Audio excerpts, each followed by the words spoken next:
December 1994, Catasauqua, Pennsylvania. A woman and her infant son are reported missing.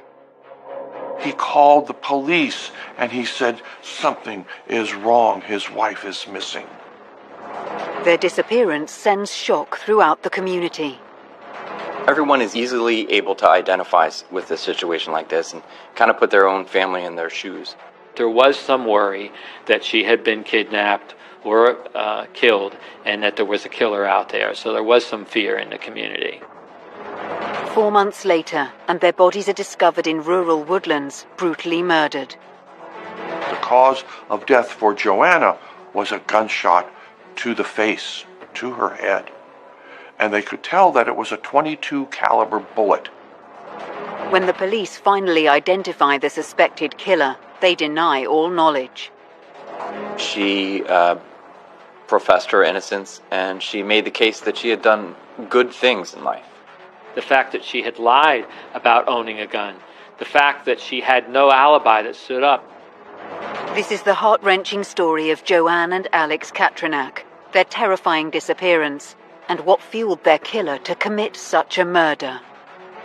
The jealousy was so great that this became the motive for murder.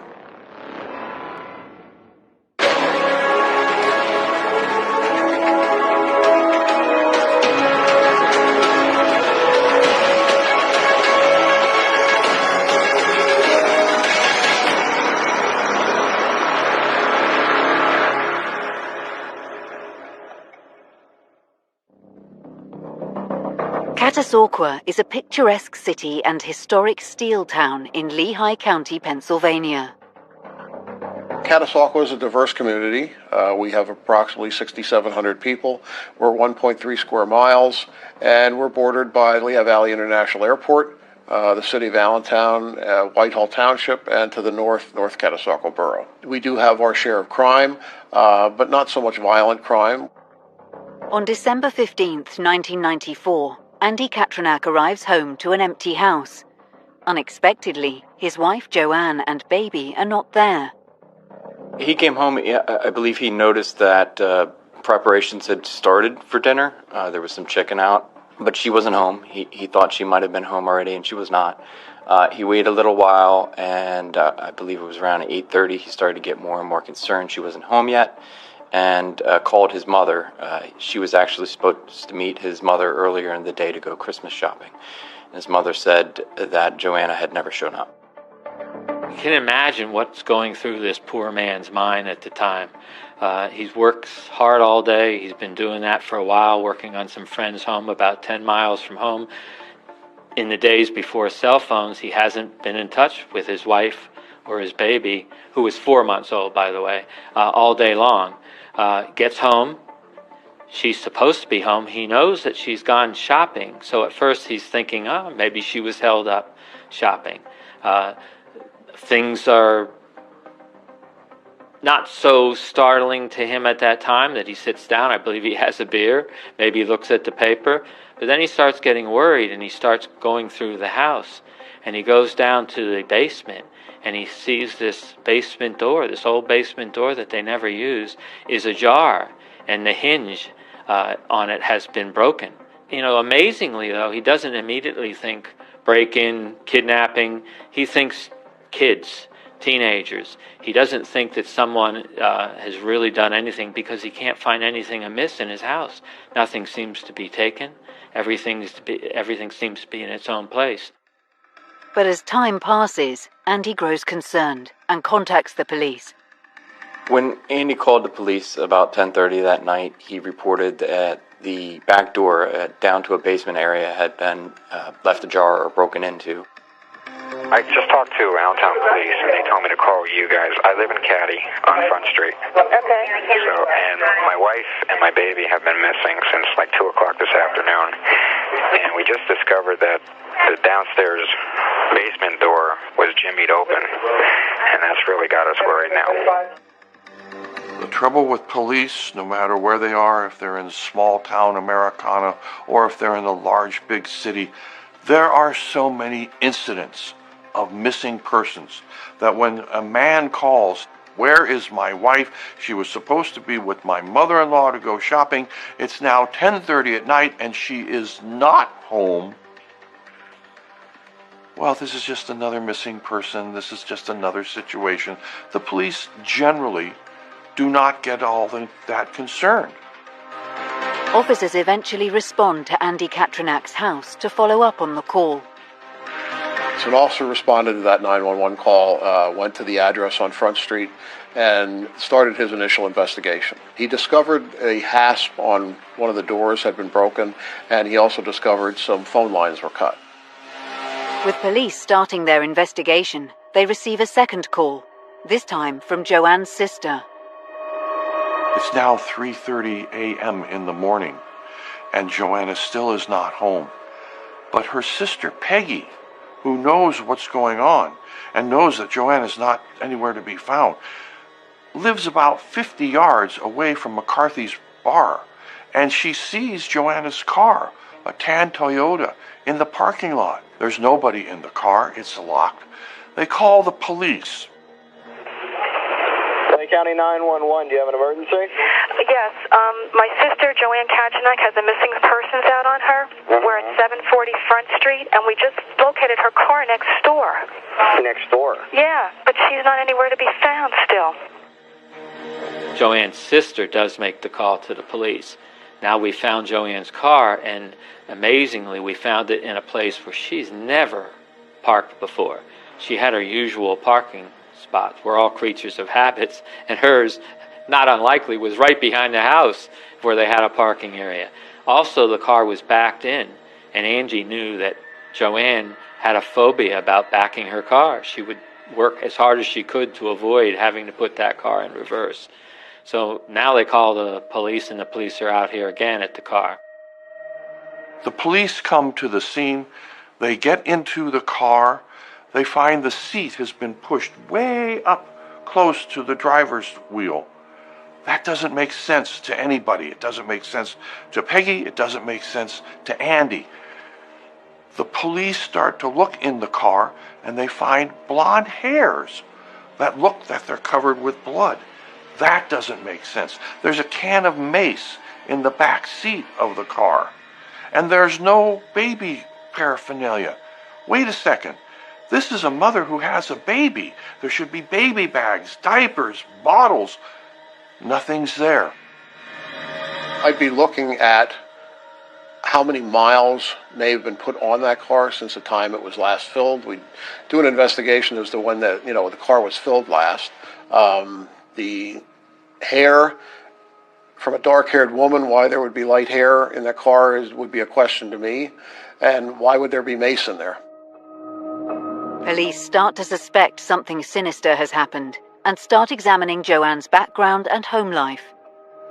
Common in missing persons cases, police will come out and take a report, but particularly with an adult, they're not going to be overly concerned right away. When they start to look into it, when they start to believe there's something more sinister going on, the people closest to the victim are usually very early on seen as suspects. And so it's not unusual to look at the husband, the boyfriend, or even an ex. Well, the first thing they're going to look at is look at the family members. Find out what the relationship would be between the husband and wife, what the relationship is in the family, and find out if there are any issues. That's the first place to start. Joanne was 24 years old, had been in a previous relationship that resolved with some domestic violence, and she was quite younger than Andy, about 14 years younger than Andy. Joanne, according to her family and friends, was really living a life of Camelot. But here she was with a 38-year-old man, 14 years her senior. She had a new baby. All indications from friends were that she was extremely, extremely happy. Andy was athletic. He was strong. He was tall. He was, well, Joanne said he was everything. But investigators know that appearances can be deceptive and start to check out Andy's alibi and other possible reasons for her disappearance. So often a husband is an early suspect in one of these cases. Police also thought that Joanne might have fled on her own. And thirdly, there was an ex-husband as well. In December 1994, police in Catasauqua, a borough of Lehigh County in Pennsylvania, are investigating the mysterious disappearance of 26-year-old Joanne Katrinak and her 4-month-old baby Alex. Police start looking to the alibi of her husband, Andy. Police have a set, pat view of life as to who is responsible for criminality. The husband is always somebody who is a suspect. The ex-husband is always a suspect. And they look at these people because it turns out that most of the time there is some involvement that they can find by doing this search of the usual suspects. Well, in this case, Andy was viewed as a usual suspect, and they wanted to know, the police wanted to know about him. Well, his alibi and his whereabouts were rock solid. They're going to try and determine what his alibi was, what he was doing, what he might know about what happened. For Andy, he was working at a friend's house that day, doing some contract work. His father was with him for part of the day, and I believe the friend, the person that he was working for, came home and spent part of the day working with him as well. Joanne's family are also insistent that Andy has nothing to do with their disappearance. Joanne's family were 100% behind him. Joanne's mother said, "There's just no way Andy could have harmed Joanne. I see them. I babysat for them. I see how they relate to each other. They loved each other. There's just no animosity between the two of them. There's no motive." As you know, a husband is always the first suspect when a wife disappears. And so he was looked at really carefully by the state police. But one of the things that dropped him as a suspect was what the parents, Joanne's parents, were saying about his relationship with their daughter. With the clock ticking, the state police who have joined the investigation decide to re-examine the Katrinak's home and Joanne's car. State police secured the residence, processed the house, and also processed the car. Doing a good investigation and checking every possible lead is the best thing that you can do. They wanted to examine the house again. They looked for fingerprints. They examined the door. The cut phone line had already been repaired, but they wanted to look at that area as well.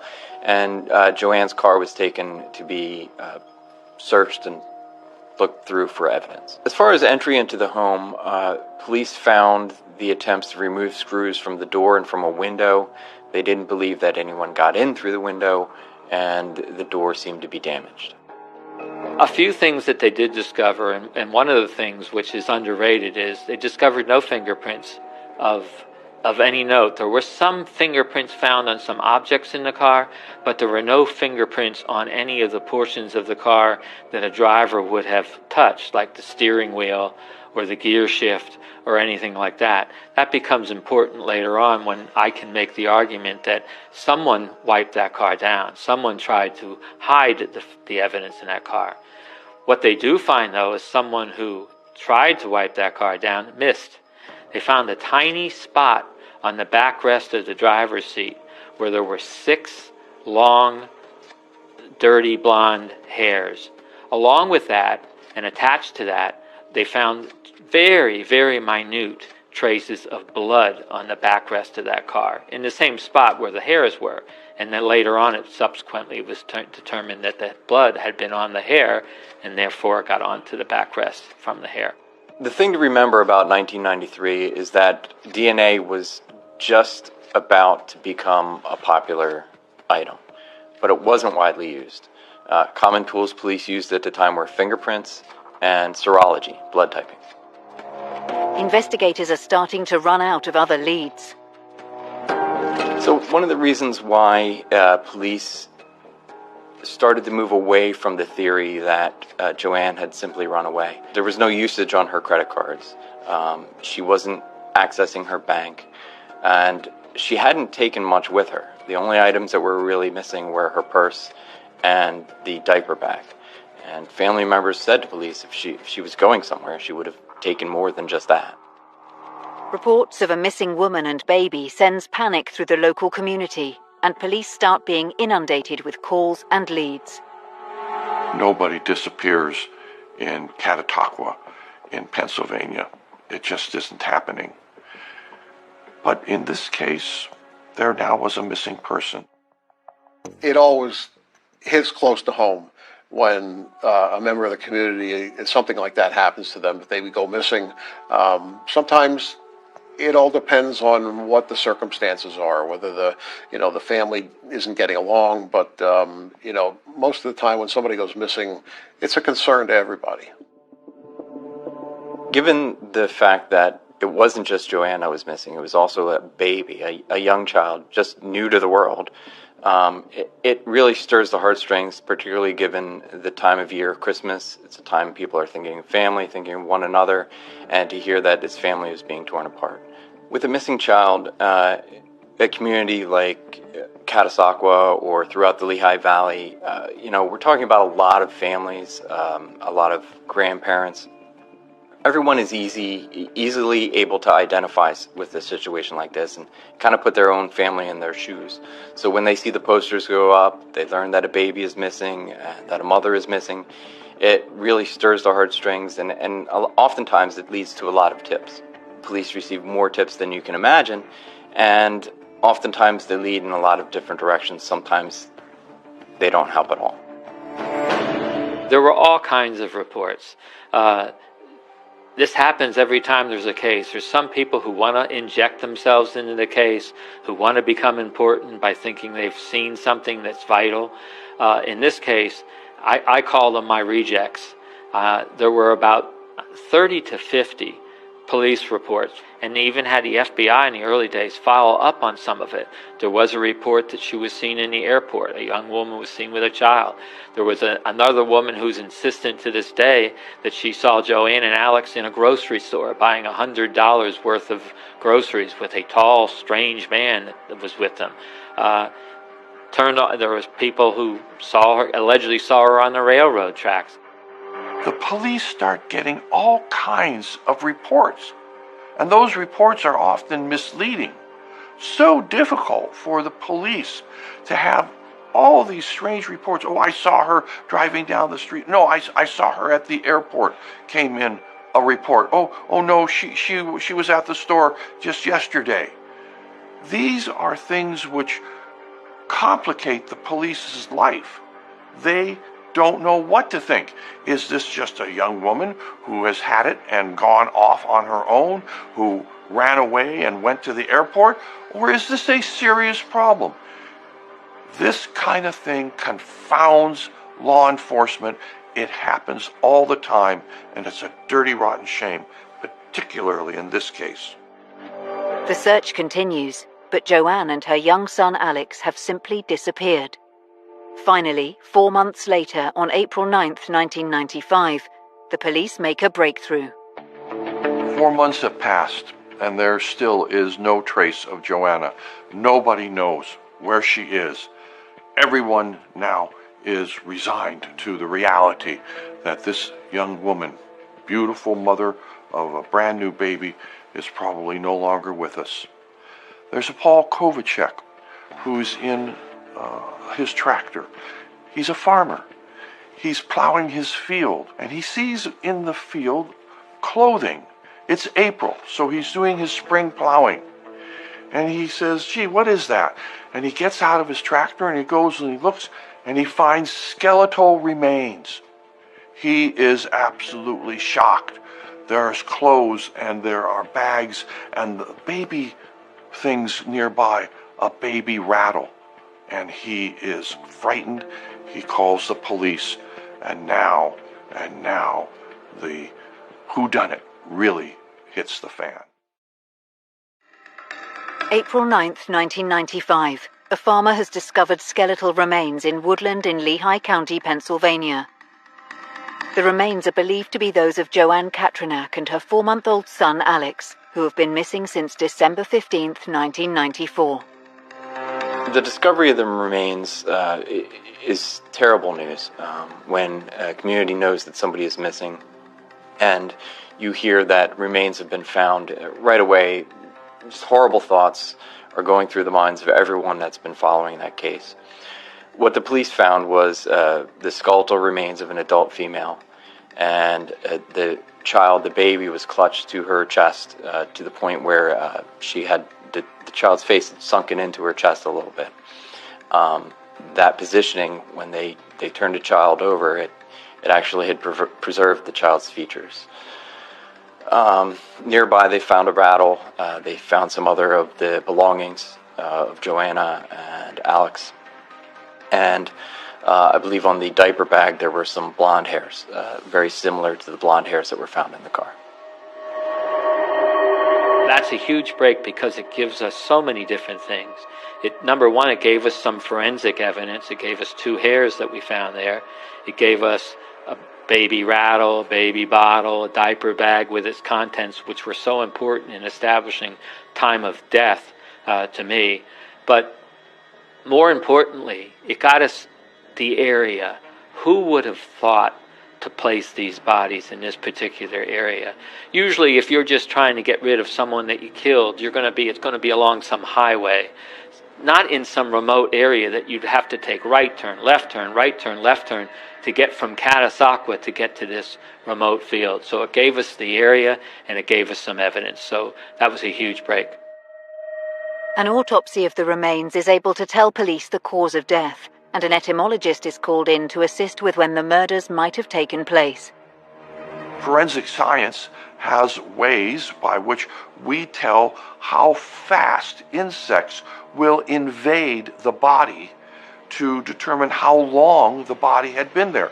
Literally, there are body farms where the scientists study the rate at which the body decays, and we can date the time. Well, the insect invasion here would indicate that the body was about 4 months old. They did the autopsy that was ruled a homicide on both the child and Miss Katranak. They also discovered that she had been shot in the head by a .22 caliber, and they also found that she had been bludgeoned numerous times with a blunt object. Well, the theory at the time was that Miss Katranak was abducted from the residence in Catasauqua and taken out to a remote location known by the suspect and murdered. Investigators give Andy the heartbreaking news and ask him if there is anyone that would want to hurt him or wish Joanne harm. Andy mentions a phone call that was received a few days before Joanne went missing. While Andy was being interviewed, he relayed to police a rather odd phone call that had taken place before Joanne's disappearance. An ex-girlfriend of his had called, and Joanne had answered the phone. There was some confrontation. It was a little bit confrontational. The ex-girlfriend, Patricia Rohr, had wanted to speak to Andy, and Joanne had told her that that was not going to be possible and hung up the phone. At this stage, investigators take Andy to the area where the bodies were found. The police decided that they needed to take Andy on a tour of the area to see if he recognized anything or something was to ring a bell in his memory that might be helpful to them. They were driving around the Heidelberg area in Pennsylvania, and lo and behold, Andy says, "Wait a second, this is where my girlfriend Patricia used to board her horses. She would ride in this area. She knew this area very well." And the police said, we got a break. We got a break here. This ride along has created a memory, and we need to follow it up. As they started to look at Andy and some of the statements he made, and in particular in relation to Patricia, what they discovered was the night of the disappearance, or technically early the next morning, about 3 a.m., he had tried to get in touch with Patricia, even calling her mother. So when the state police and the FBI went to speak with Patricia Rohr, they found, she explained to them that she was suspicious of the fact that they had had a child because she didn't think that Andy was able to father-child. She explained to them that she couldn't leave her residence for any length of time, that she had gone to the feed store to get some feed for her animals, and she had gone to a tanning salon. After speaking with Patricia a second time, much of her alibi and description of events began to unravel. The first time she had been very helpful. She had spoken to police about Andy and his relationship, questioned his paternity of the child. But during this second interview, what they realized is she didn't have receipts for any of the locations she said she had gone to, including for the animal feed. And at one point she had claimed she had gone to a salon, and on that day the salon told police they were actually closed. Another explanation that Patricia gave for her whereabouts was that she had gone to a nightclub, Cowboys nightclub. When police went to check on that claim, they discovered that attendees had to sign in to the nightclub, and yet there was no sign-in for Patricia Rohr. Police learn more about Patricia's background. Patricia Rohr was an old girlfriend of Andy, a live-together type relationship back from, I believe, 1985 through 1989. They broke up. Seems to me it was fairly mutual. Patricia would then contact Andy. Andy would never contact her, but he'd be friendly with her when she would contact him by telephone. In 1990, Patricia Rohr asked Andy if he would help her out. Rohr was beaten up. Andy came to her rescue, and Andy let her stay in his home in 1990, the home where Joanne was taken from, for about somewhat less than a week, sometime in 1990. That relationship with Andy, as far as Andy was, it was over. As far as Patricia is concerned, we believe that she still wanted to connect with Andy on some level. The evidence gathered from the car and crime scene gives detectives a breakthrough in the case.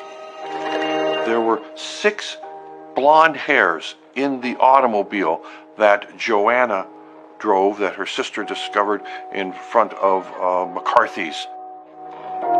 There were hairs which were discovered on Joanna's body out in the field, which were covered with blood, as were the hairs in the car, also covered with blood. And that blood turned out to be Joanna's, or perhaps the baby's blood.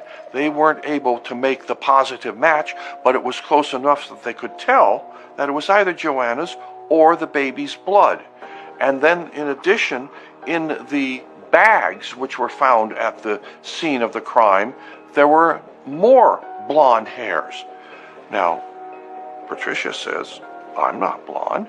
I'm a brunette. I have dark hair, you see. And when the police went to talk to her, lo and behold, her hair was dark. It wasn't blonde.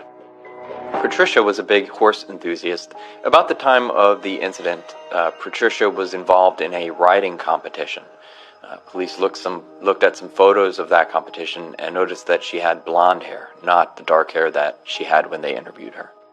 But then a photograph surfaced where she was riding in a competition in Oklahoma just a couple weeks earlier than Joanna's disappearance, and she had blonde hair.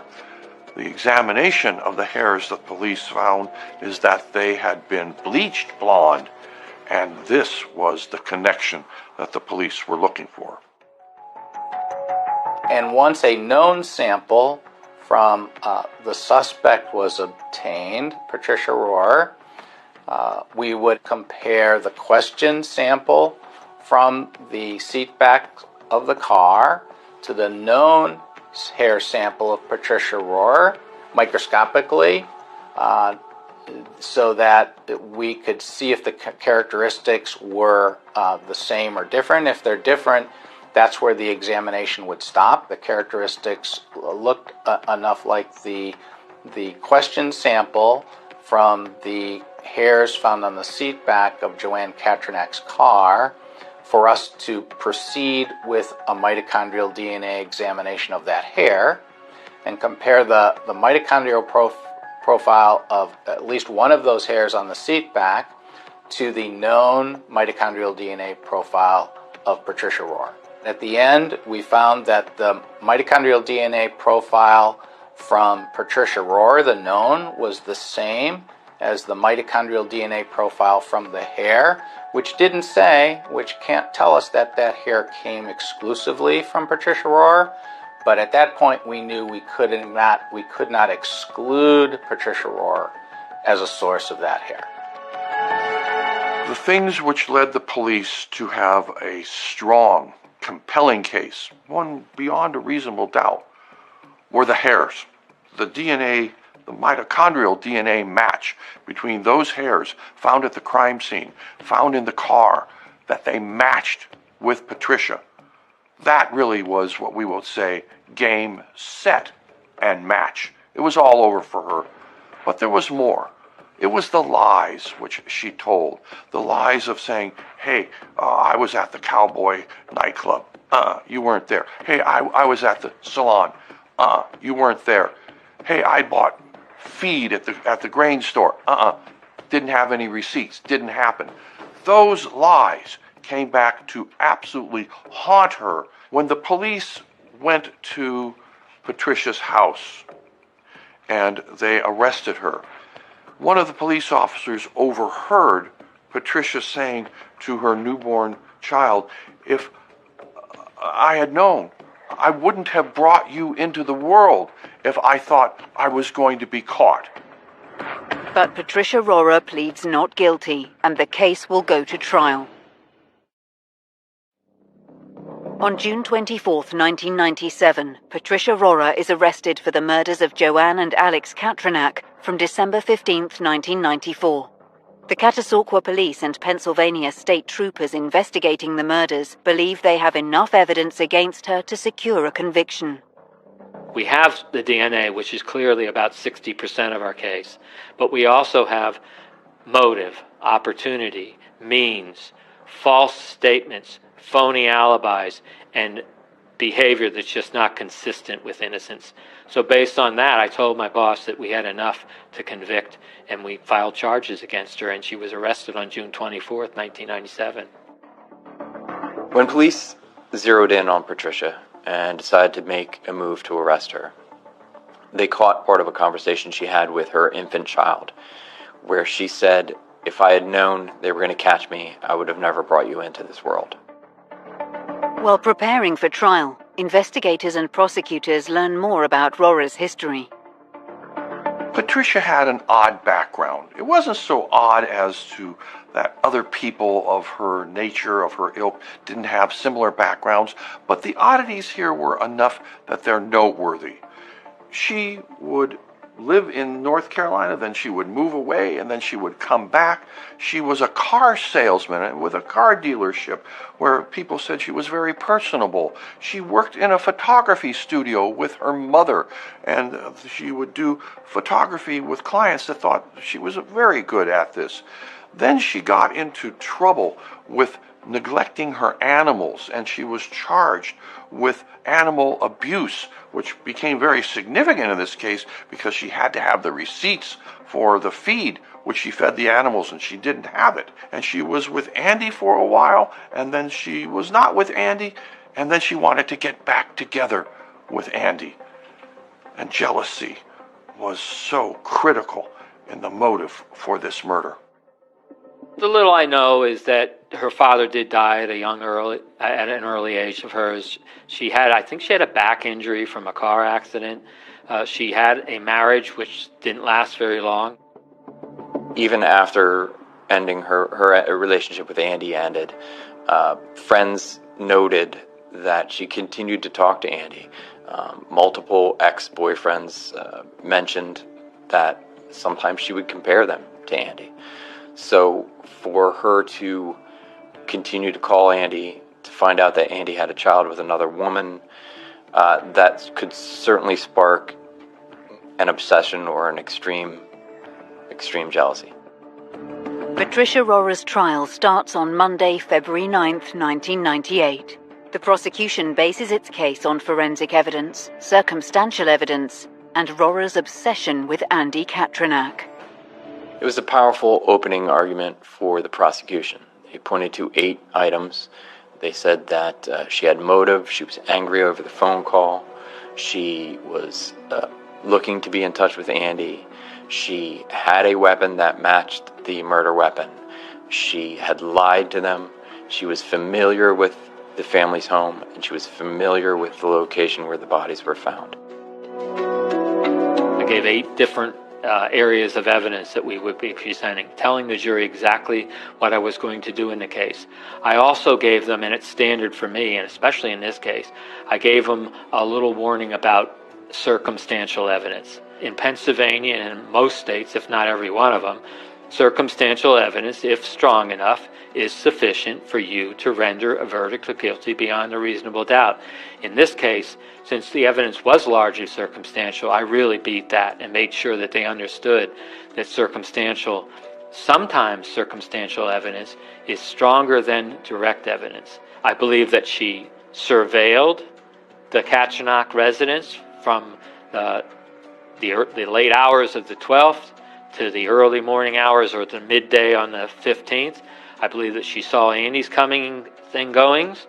I believe she learned from his comings and goings that he went early, arrived back late.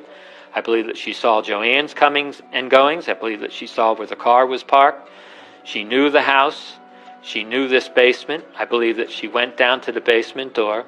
I believe that she first tried to take some plywood off the door, and then to make it look like there was no entry. I don't believe she wanted to make it look like a forced entry, because I believe part of her thinking was this would be pretty neat if they just disappeared and Andy became a suspect, or if no one thought that it was a murder. I believe that she didn't want to do anything there, but I believe that she wanted to abduct Joanne and Alex. I have no idea if she meant to kill them right away. Maybe she wanted to get the last word with them to really give Joanne a scare. I believe that when she heard Joanne was going out, I believe that she ambushed her as Joanne was putting Alex into the car. I believe she waited until Alex was put in the car, approached Joanne as Joanne was getting into the driver's seat, had the gun drawn on her, told Joanne, get in and drive, and that she got in the back seat.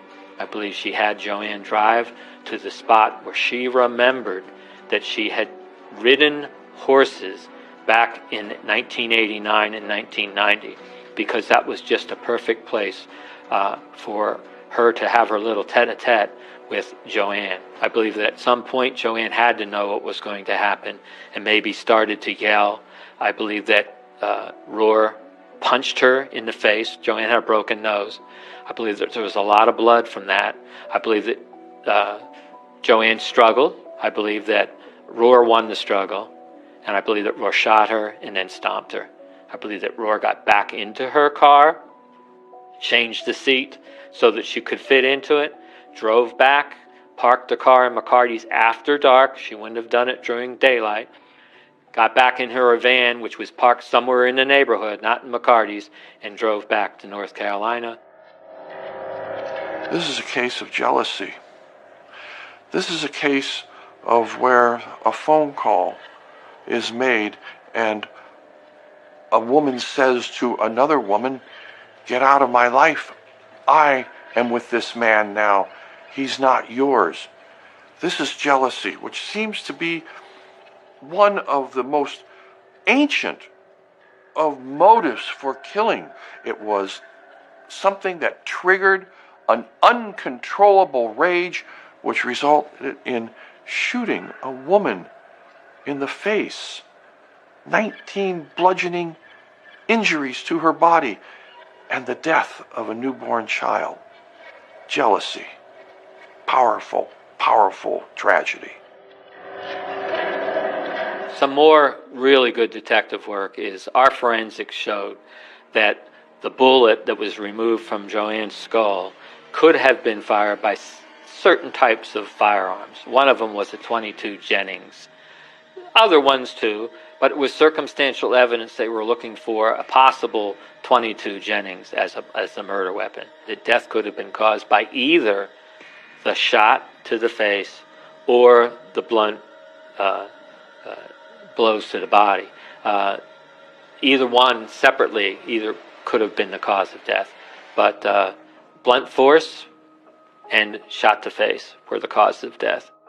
Police were never able to locate the firearm that was used to kill Joanne. They did know it was a .22 caliber handgun. An ex-boyfriend told police that Patricia did have a .22 caliber handgun. She had purchased it from a gentleman in a wheelchair. When they discovered the body in the field and the coroner examined it, they could tell that there was a gunshot right to her face, which was the cause of her death and the fatal blow, and they could tell that it was a .22 caliber bullet, which caused her death. They're looking for somebody with a gun, a .22. They asked Patricia, "Do you own a gun?" "No, she does not have a gun," she said. Well, that turned out to be an absolute lie. The former boyfriend of Patricia said, "Oh, gee, we went to a garage sale, and there was this guy. He was in a wheelchair, and he had a .22 gun, and he sold it to Patricia. But the gun was really strange because it only could do one shot, and then it would jam. So all you could expect from this gun is one bullet." Well, this was a lie that trapped Patricia. I think that $50 gun was thrown away in the nearest pond as soon as the crime was committed. I had no idea, nor did my investigators, nor did my forensic pathologist, as to what blunt instrument was used to brutally beat Joanne. I don't think we were thinking outside the box at the time. The jury leaves to deliberate, and it is an anxious time for the prosecution and investigators. My glass is always half empty. And so even though I thought we presented the best possible case we could, and I thought, parenthetically, that she was her own worst enemy, she convicted herself by her attempting to lie about every issue in the case. Ridiculous lies, things that made her, to anybody, look absolutely guilty. So I was pretty well convinced that she had convicted herself. But I'm always worried about what a jury is going to do. The jury was out 4 hours, came back with 2 questions, went back half hour later, convicted her. This is after a 4-week trial. She got life in prison without possibility of parole. And, you know, I have to say this, is that the victim's family, Joanne's parents, were against the death penalty. They told me that, and so I did not advocate for the death penalty. But it's not my call. It's the jury's call, and this is a death penalty case. It really is. I mean, the murder of a woman and a 4-month-old baby. But I left it completely in the hands of the jury, and I did telegraph to the jury that I was not requiring or asking for the death penalty. I've never been a death penalty proponent. I was happy that our exams worked and gave the prosecutor information that could be used to help the jury make a decision about what happened in the case. If I was going to ask Patricia one thing, it would be, was it worth the life of a mother and child?